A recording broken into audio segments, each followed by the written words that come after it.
Entonces, ya tenemos que decir los bolivianos, no podemos fomentar que las intenciones de poder hagan que nosotros subvencionemos al hijo tonto que está en la casa grande del pueblo, sosteniendo, entre comillas, la economía, y nosotros pagarle su economía y encima nos roba de nuestra propia billetera, ¿no? Creo que tiene que ser motivo suficiente para que la ciudadanía se movilice. Parece que lo dijo. Que Arce abandonaría el poder en cortísimo plazo y que Bolivia necesita un cambio de timón, ¿no? Y de repente ellos piensen en intentar volver cuando esté acomodado el país nuevamente, ¿no? Es un ciclo que se ha agotado. Eso es absolutamente claro.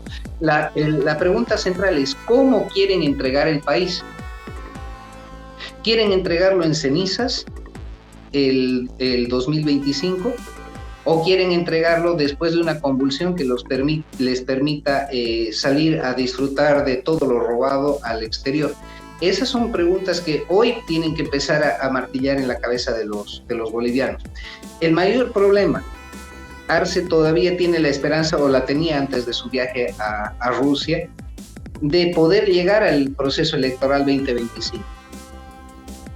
Y precisamente la inversión en su siguiente postulación era mantener activa la burbuja, ¿no? Un dólar que no es real y que ha fomentado la fuga de capitales. Después de la fuga de capitales ha fomentado la fuga de divisa, ¿no? Y evidentemente hoy la cotización se ha sincerado en el mercado, ¿no? Y el sinceramiento del mercado es algo que no lo puede frenar, ¿no? Es intentar frenar una ola con los dedos. Ese es el mayor problema que Arce tiene en este momento, ¿no? Una economía desbordada que no le sirve cualquier medida racional para su ambición política. El momento que libere la cotización del dólar, Arce pierde toda posibilidad de ser reelegido. Esa es una realidad política.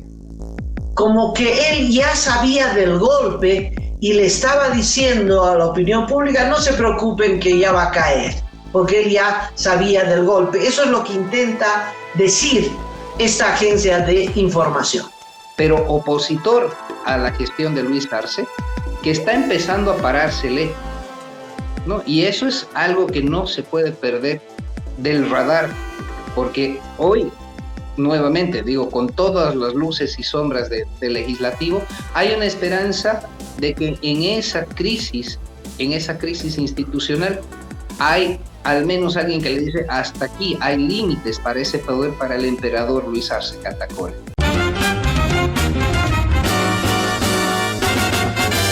Esto es Cabildeo Digital.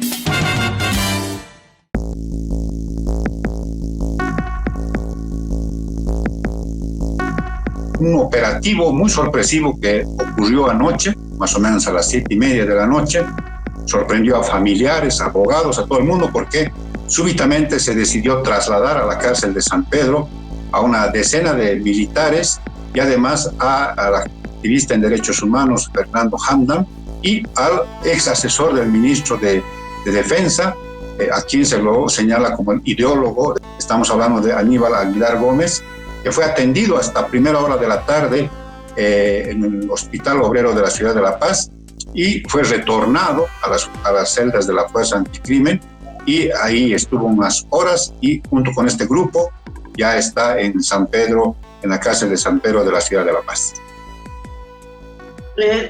Parece que ya no queda nadie afuera de los que fueron detenidos, ya no queda nadie en las celdas policiales, fueron todos remitidos a San Pedro. Hay una lista larga de los sospechosos e investigados. En total son ¿cuántos, Cacho? ¿Tenías 34, sí, 34 según el fiscal que está a cargo del caso, de los cuales 29 ya han sido sometidos a medidas cautelares. De esos 29, 26 tienen orden de detención preventiva y 3 se han beneficiado con medidas sustitutivas, que es la detención domiciliaria. Muy bien. A propósito de esto, la agencia de información del gobierno, AVI, ha hecho una extensa nota, no le he puesto límites a su redacción, sobre una entrevista muy interesante realizada por el colega Nicolás Sanabria en su programa, que también es un programa en redes sociales que se llama En Otro Formato, una entrevista que Nicolás le hace a Fernando Handam 20 días antes del tanquetazo del 26 de junio. Y Avi destaca que él habría dicho, parece que lo dijo, que Arce abandonaría el poder en cortísimo plazo y que Bolivia necesita un cambio de timón. Y parece que lo dijo. Por suerte, Avi da el contexto de la entrevista, ¿no? Uno puede interpretar esta frase, Cacho, como que él ya sabía del golpe y le estaba diciendo a la opinión pública: no se preocupen que ya va a caer, porque él ya sabía del golpe. Eso es lo que intenta decir esta agencia de información, ¿no? Que obviamente es del gobierno. Es una versión, es una posibilidad. Bueno, y la otra es el contexto de la entrevista. El contexto de la entrevista es la grave crisis económica. Él dice que hay una grave crisis económica y que cuando esta crisis llegue al bolsillo del pueblo, el pueblo va a salir y que Arce no va a tener cómo responder, que no tiene respuesta frente a esta crisis económica. Y que entonces él puede vaticinar que fruto de la crisis económica y de la reacción popular, Arce podría caer. Bueno, eso lo ha pensado muchísima gente, lo ha pensado y lo ha dicho, ¿no? Se puede interpretar así, simplemente como un pronóstico político y no como un anticipo de lo que el gobierno llama el golpe de Estado. En todo caso, esta declaración se adjuntará a la causa en contra de Fernando Handam. El modelo de elección judicial que tenemos es una aberración, ¿no? Y peor todavía cuando representa cuoteo político. Lo que la oposición está tratando de hacer no es que entren los más idóneos, hay que decirlo claro, sino tener participación dentro de esa torta, por supuesto. Y lo que va a dar viabilidad a la elección es el acuerdo de cuotas, ¿no? Que evidentemente Luis Arce quiere la torta completa para él. La pelea con Evo Morales es precisamente porque no le está permitiendo darle fuerza a los candidatos de Morales. Y la oposición está tratando de pelear resabios de participación ahí, ¿no? Y obviamente también empujar una decisión absolutamente política. Como uno no tiene obligación con un partido, la suerte es que podemos hablar de esa manera franca hacia el ciudadano. Pero más allá de la elección judicial, que tampoco va a cambiar la figura del país, y obviamente lo que se tiene que cuestionar precisamente es la permanencia del movimiento al socialismo al mando del país. Y vuelvo al punto inicial. Lo que sucedió ayer es una victoria importante, porque quisiera explicarte, a mi entender, cuáles son los resultados de lo que ha sucedido ayer, ¿no? Precisamente cuando tenemos dos normas de interés plata para Arce, la ley judicial que puede o no ser de su interés inmediato, pero tenemos una acción constitucional que es admitida por el Tribunal Constitucional, y ahora Arce tendrá que decidir, ¿no? O David Choquehuanca alzar el teléfono y decirle a los magistrados: ¿sabes qué? No den curso a la acción para que podamos aprobar los créditos. Entonces el tribunal va a decir: ¿qué garantía tengo yo de que entonces no se anula mi suspensión? Entonces, si yo no me garantizo de que la sesión es nula, no te puedo hacer el favor, ¿no? Entonces, en todo caso, primera salida: si el Tribunal Constitucional da curso y da nulidad a esta sesión, Arce se queda sin plata que necesita. evidentemente, ¿no? Y obviamente va a tensionar la relación entre Arce Choquehuanca con el Tribunal Constitucional. Yo lo veo muy claro. Segundo frente, Arce va a tener que hablar con David Choquehuanca, que tienen una relación desgastada, y la va a tener que decir, ¿sabes qué? Resolver internamente, ¿no? Y David Choquehuanca ya no va a querer resolver internamente dentro del legislativo porque no tiene el juego de cintura para resolverlo. Entonces hay otro tensionamiento entre David Choquehuanca y Luis Arce Catacora. Entonces, yo creo que todos los cambios son procesos, ¿no? Si bien hemos entrado en una etapa mucho más dura a nivel político, la estrategia para mí es tremendamente favorable. David Choquehuanca pierde autoridad dentro de la Asamblea Legislativa, pierde juego de cintura dentro de la Asamblea Legislativa y se ha demostrado que cumpliendo la norma, si se fuera una sesión, el voto legislativo le daría otra vuelta a esa gestión, ¿no? Entonces hay un poder, no digo bueno o malo, pero opositor a la gestión de Luis Arce, que está empezando a parársele, ¿no? Y eso es algo que no se puede perder del radar, porque hoy, nuevamente, digo, con todas las luces y sombras del legislativo, hay una esperanza de que en esa crisis institucional, hay al menos alguien que le dice, hasta aquí, hay límites para ese poder para el emperador Luis Arce Catacora. Estamos conversando con Luis Fernando Jandam. Fernando, para mí los problemas no están ahí centrados en la Asamblea, sino que los problemas van por otro lado. Y como lo he dicho, el tema de esta supuesta pelea, porque, reitero, la pelea declarada a la Asamblea Legislativa es entre los masistas, no es que es una pelea que le declaró la oposición en aras de transformar, digamos, un sistema imperante en el país, ¿no es cierto?, en el marco de una ideología socialista. Yo creo que no va por ahí. Eso no va a cambiar mientras esté el movimiento al socialismo. Para mí los problemas van por otro lado, el tema económico, ¿no? Y nuestro principal problema hoy por hoy se tiene que entender que es el movimiento al socialismo. Y eso no lo digo yo, lo dicen las grandes inversiones. Mientras esté el MAS en el poder, no van a llegar las inversiones.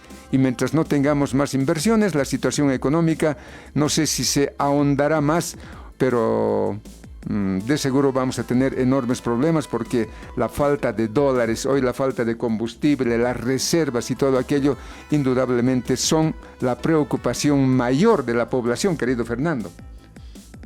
Bien que tocas ese punto y voy a empezar por otra primicia. Ayer tuvimos mucha información desde la Cancillería, tengo que hablar claramente, y de Casa Grande del Pueblo. Hay que reconocer que en este país las paredes son porosas y hay gente en función de gobierno que no está de acuerdo con lo que está sucediendo. Entonces, me anticipo, Nicolás, y te doy la primicia en tu programa. El viaje de Luis Arce fue una autoinvitación. Primera cosa que sale desde la misma Cancillería. Se fabricó la manera de que Arce se colara en un evento, definiera una agenda y se hiciera recibir con Vladimir Putin. ¿Cuál la agenda que fue a proponer a Putin?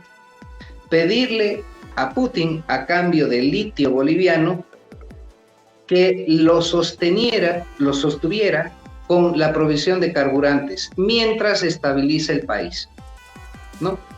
La respuesta fue, bueno, esto se paga, ¿no? Y no hubo respuesta por parte de la propuesta boliviana, y quiere decir que Rusia le ha perdido la confianza a Luis Arce Catacora.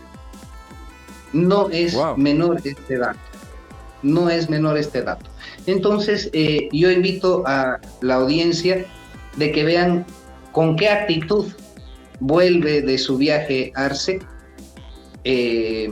Más seguramente tendrá una parada estratégica en el Caribe antes de llegar de vuelta a Bolivia, pero lo que decías, no hay un cambio en la política económica, y no existe política económica, existe ideología que conduce la economía política.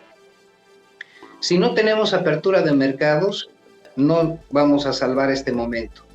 Si no paramos el gasto público, no vamos a salvar este momento. Si no se sincera la cotización del dólar, no vamos a salvar este momento. Si no se reformula el presupuesto general del Estado y se deja de invertir donde no se tiene que invertir y se prioriza lo esencial, no vamos a salvar este momento, ¿no? Y eso es ideología, absoluta y llana ideología. Entonces, Arce en este momento se encuentra contra la espada y la pared. La espada de la presión ideológica que le va a representar sobrevivencia política, y la pared de la realidad económica que no tiene salida con esa misma receta. No es que el modelo sea agotado, ¿no? Nunca ha funcionado porque ellos han despilfarrado nada más, ¿no? Entonces, hoy que sí toca hacer gestión, no saben por dónde ir y su línea ideológica les impide tomar otra ruta, ¿no? Entonces, hoy, vuelvo al resultado de ayer, Arce está más rodeado con la presión política de su entorno de gobierno, quiero decir, el mismo Choquehuanca, el mismo Tribunal Constitucional, sin poner en juego el peso específico de la Asamblea. Y dos, este problema que es económico y se va a traducir en social en el corto plazo. Yo pienso que Luis Arce va a abandonar el poder en el cortísimo plazo, La pregunta es si primero va a dejar el país ardiendo antes de abandonarlo, porque no creo que anticipe las elecciones, no le da para anticipar las elecciones, o se decide administrar la pobreza a plan de una represión que posiblemente no tenga precedente histórico en el país. Fernando, tú te estás yendo mucho más allá de lo que yo pensaba preguntarte, ¿no? Yo te iba a decir de que Luis Arce Catacora tiene problemas mayúsculos, no en el marco del trabajo de la Asamblea Legislativa, sino en el marco de su compromiso con el pueblo y el tema económico. Mientras la situación económica se va malogrando, debemos saber que los pueblos reaccionan por el tema económico y no tanto por lo político, ¿no es cierto? Así que Luis Arce Catacora empieza a tener problemas por el tema económico, y en ese marco tú te adelantas y dices, ¿nos estás queriendo decir que Luis Arce Catacora no va a cumplir sus 5 años de gestión? Si recuerdas, Nicolás, desde el año pasado te mencionaba de que Bolivia venía en el camino del desastre económico y no me equivoqué, no es simplemente la lectura de cuál es la ruta que se toma para saber a dónde te lleva. Y tú dices claramente, la gente no perdona la comida sobre la mesa, la seguridad familiar. Si tenemos una parada súbita en el abastecimiento o un recorte mayor en el abastecimiento de carburantes, el país va a entrar en un freno en seco. El aparato productivo está reducido en su capacidad, precisamente por el racionamiento y esa intermitencia en el suministro de carburantes. Ayer salió el indicador de las exportaciones del país a marzo 2024. Exportaciones tradicionales cayeron un 7%. Las no tradicionales cayeron un 33%. Y eso tiene solamente una función, no es que el mundo demanda menos, sino que el aparato productivo nacional está ralentizado. Si llegamos a un paro, vamos a entrar en un colapso. Arce en este momento está administrando una casa que se incendia, y el proceso electoralista, a mi entender, la gente está tratando de entrar a esa casa para tomar la posesión de esa casa que se incendia. Yo creo que estratégicamente Arce está esperando que el fuego sea máximo para permitir que los que tienen la ambición de tomar la casa entren cuando el techo esté por caerse. Puede ser una retirada estratégica del socialismo boliviano, precisamente porque es insostenible, y quien tenga que asumir el control del gobierno hará el trabajo sucio de reconstrucción, porque no va a ser ni sencillo ni corto, y evidentemente va a perder popularidad política por lo que se tiene que hacer, ¿no? Y de repente ellos piensen en intentar volver cuando esté acomodado el país nuevamente, ¿no? Es un ciclo que se ha agotado. Eso es absolutamente claro. La pregunta central es, ¿cómo quieren entregar el país? ¿Quieren entregarlo en cenizas el 2025? ¿O quieren entregarlo después de una convulsión que les permita salir a disfrutar de todo lo robado al exterior? Esas son preguntas que hoy tienen que empezar a martillar en la cabeza de los bolivianos. El mayor problema, Arce todavía tiene la esperanza, o la tenía antes de su viaje a Rusia, de poder llegar al proceso electoral 2025. Y precisamente la inversión en su siguiente postulación era mantener activa la burbuja, ¿no? Un dólar que no es real y que ha fomentado la fuga de capitales. Después de la fuga de capitales ha fomentado la fuga de divisa, ¿no? Y evidentemente hoy la cotización se ha sincerado en el mercado, ¿no? Y el sinceramiento del mercado es algo que no lo puede frenar, ¿no? Es intentar frenar una ola con los dedos. Ese es el mayor problema que Arce tiene en este momento, ¿no? Una economía desbordada que no le sirve cualquier medida racional para su ambición política. El momento que libere la cotización del dólar, Arce pierde toda posibilidad de ser reelegido. Esa es una realidad política. No sabemos si Arce apuesta al desastre o apuesta a una reivindicación, ¿no?, para cumplir sus 5 años de gestión. Pero lo cierto es que la situación económica en el país se va complicando. Hay anuncios ya de paros, bloqueos, movilizaciones. Los gremialistas han anunciado una marcha de Patacamaya rumbo a la ciudad de La Paz, empezando del 11 de junio. ¡Inconstitucional! No, eso no es. A ver, tengo una nota. ¿Dónde está? No sé si... A ver, después te la muestro. Hay una convocatoria de los gremialistas para marchar desde Patacamaya rumbo a la ciudad de La Paz, y hay un anuncio de los transportistas a partir del 11 de junio con otro bloqueo de caminos, Fernando. Dos puntos muy importantes que permiten también explicar la realidad del país. Los gremiales no están peleando para no entrar en el régimen formal tributario. Están peleando contra una realidad que es que el gobierno no pelea efectivamente contra el contrabando. Aquí está, Fer, a ver, te lo muestro, Fer, aquí está. Coméntenos sobre este supuesto acuerdo que han llegado de que ya no participará en movilizaciones.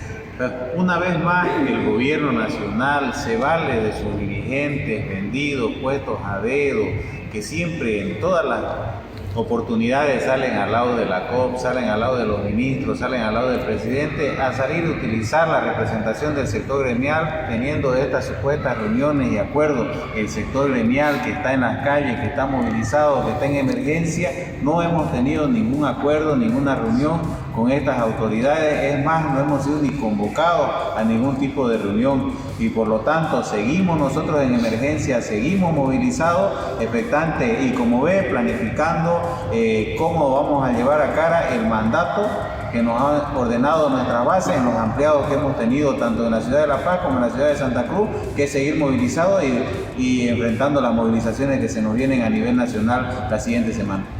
¿Quiénes son estas personas que se han reunido con las autoridades? Supuestamente eran participantes de la Confederación Nacional de Gremiales. Bueno, son dirigentes que en su oportunidad el gobierno los ha seleccionado y ha puesto como supuesto ejecutivo de confederación, como es el señor Juan Carlos García, el señor Rodolfo Mancilla, que siempre salen al lado del partido de gobierno. Ellos son unos funcionarios más y funcionales de este gobierno, que no representan a la familia gremial y más aún a la familia que está movilizada y que está en la calle haciéndose sentir con sus justas demandas.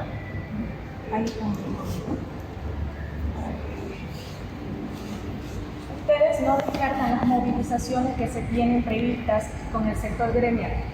El lunes 11 de junio todo el sector gremial a nivel nacional está convocado a iniciar la marcha, la tercera marcha de Patacamaya a La Paz. 100 kilómetros vamos a marchar y vamos a llegar el 17 de junio a la sede de gobierno. 17 y 18 de junio, todo el sector gremial y por cuenta propia a nivel nacional se va a movilizar con bloqueos en todo el territorio nacional. Ahí está esa convocatoria para una marcha desde Patacamaya rumbo a la ciudad de La Paz a partir del 11 de junio. Esa es la convocatoria, Fer. Es importantísimo entender y explicar a la ciudadanía qué está pidiendo el sector gremial. Cuando vemos que hoy hay un impulso muy fuerte de impuestos nacionales para que se formalicen las actividades y trasciendan del régimen simplificado a la facturación electrónica, si no consideramos una realidad, ¿no?, que existe contrabando en Bolivia, ¿no?, entonces el gremial que abandone el régimen simplificado, lo que cueste 100 a la venta, van a tener que venderlo a 130, ¿no? Y potencialmente el que mantenga el contrabando, el que tenga el acuerdo y el permiso para contrabandear, porque hay que decirlo de esa manera, va a venderlo por debajo de ese precio, ¿no? Posiblemente inclusive por debajo de esos 100 bolivianos. No, entonces, primero que va a generar una suba de costos, porque la formalidad obliga de que el costo del impuesto se traslade al precio y lo vamos a pagar nosotros como consumidores. Y segundo, va a promover una competencia desleal, porque no hay incentivo para que el contrabandista deje de contrabandear. Te voy a hacer una propuesta, Nico. He estado estudiando por qué tenemos contrabando, porque el gobierno necesita el control del contrabando. Entonces, el importador formal paga por lo que importa, pero también deja un margen de recaudación para lo que el gobierno utiliza como lucro al fomentar ese contrabando y saca por debajo. Lo planteo en ese sentido porque tenemos aranceles estúpidamente altos. Si tuviéramos aranceles aduaneros que sean iguales o menores al costo de contrabandear, porque contrabandear tiene costo, ¿no?, entonces mataríamos al contrabando. Esa es una realidad, ¿no? Y el gobierno no está dispuesto a eso. Quiere ampliar la frontera de recaudación, pero no quieren dejar de tener una boca de recaudación negra para sus propios fines. Esa es una realidad, ¿no? Entonces, ¿qué lograría si los gremiales aceptan entrar al sistema de facturación electrónica? Que los vivos que sigan contrabandeando les haga una competencia desleal.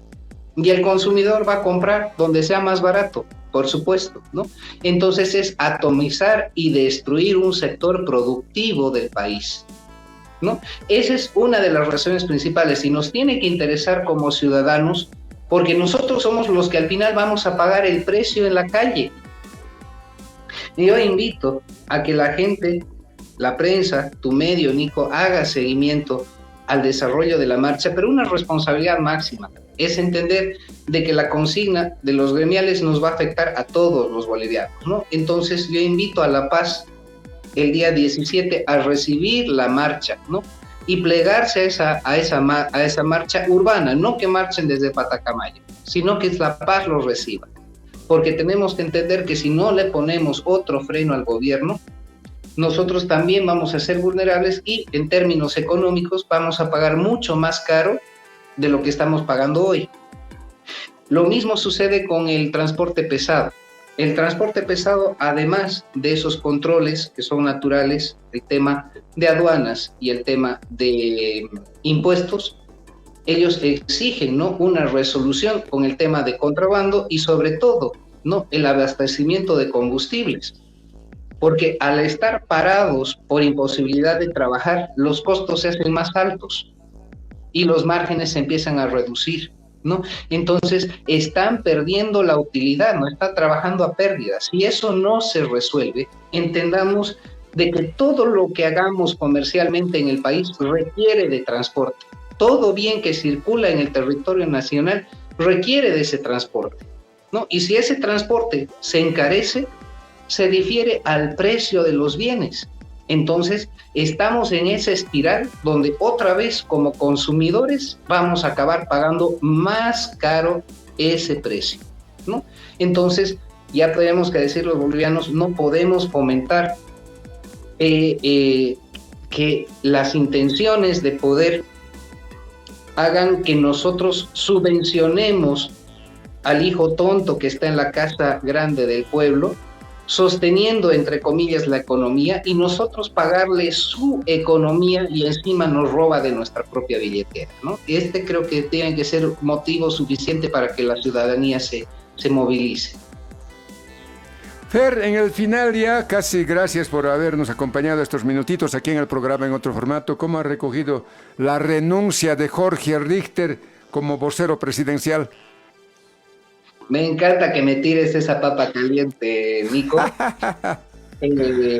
Hay una estrategia política en todo, no hay un movimiento. Si vemos qué es lo que ha venido pasando en esta novela turca que empezó Richter en un tema de victimismo desde hace un par de meses, son cuatro apariciones, declaraciones verbales y escritas lascivas. Imagínate, Nicolás, si yo fuera tu vocero, yo estuviera subordinado, fuera empleado tuyo y tuviera que representar tu voz, ¿no? Y de repente hoy día digo, Nicolás no sabe dónde está parado, se está equivocando en esto, todo lo ha hecho mal, y tú eres quien me paga el sueldo. No. Primero, si estamos de buenas, me pedirás mi renuncia. Y si te enojas después de 4 o 5 veces que yo haga lo mismo, bueno, me tiras una patada y me despides, ¿no? No sucedió. Arce no dijo pío sobre lo que Jorge Richter, desde dentro de su propio gobierno y siendo la voz del presidente, se atrevió a decir. En funciones, más de 4 veces. Yo veo acá algo que puede ser tremendamente delicado. No podemos negar la cercanía de Jorge Richter con Manfred Reyes Villa. Ese es un punto inicial. Y muy posiblemente, yo lo pongo solo como teoría, Jorge Richter hubiese sido la bisagra de diálogo electoral entre Luis Arce y Manfred Reyes Villa. Lo pongo como posibilidad, no es una afirmación. Pero creo que cobra sentido cuando todavía sigue siendo una figura de interés, pese a que me insulta, me denigre, todo, yo lo tengo a mi lado. Entonces no le encuentro muchas más razones que sea una ficha que tenga que ver con la interlocución política, llámese Manfred o no Manfred, no cualquiera sea la figura, donde esté atado a mantenerlo dentro de ese gabinete hasta este momento. Entonces yo auguro que si pasan 2 o 3 meses, Jorge Richter tendrá un nuevo proyecto, y ese proyecto puede ser o al lado de Manfred, o posiblemente, y no menor, ¿no?, muy cercano al pensamiento o a quien apoye Álvaro García Linera. Sí, quién sabe, también de estos políticos no podemos extrañarnos para nada. Nada raro también que aparezca en la otra vereda del movimiento al socialismo, ¿no? En el lado de Evo Morales Ayma. Nada raro, querido Fer. Si uno recuerda, Jorge Richter era columnista, y hablando justamente de Evo Morales y del proceso del movimiento al socialismo, tiene notas, si no me equivoco, entre el 2001 y 2003, 2004, donde literal tildaba ese proyecto como salvaje, ¿no? De repente se pone a su lado, de repente vuelve a patear, ¿no? Entonces estamos ante una persona con poca solvencia moral, y yo lo he dicho varias veces en tu programa, Nicolás. El gobierno en su conjunto tiene poca cualidad ética y definitivamente no merece gobernar el país. No podemos olvidarnos de que es una clase, una casta, no solamente la sigla del movimiento al socialismo, ¿no? Existe mucha de esta gente que tiene ese juego de cintura que es inmoral contra todo principio político, ideológico y de construcción correcta de una nación. Fer, te agradezco muchísimo. Gracias por habernos regalado estos minutitos aquí en el programa en otro formato. Un gran abrazo. La situación del país no está bien por donde se lo vea, no está bien.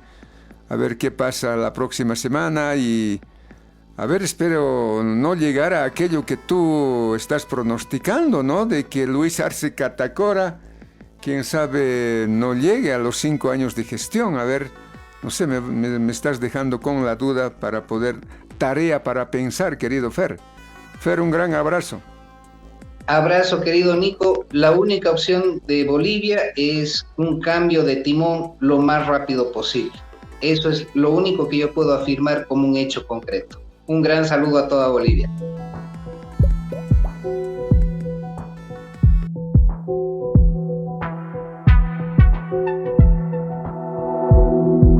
Aporta a Cabildeo Digital y apoya al periodismo independiente.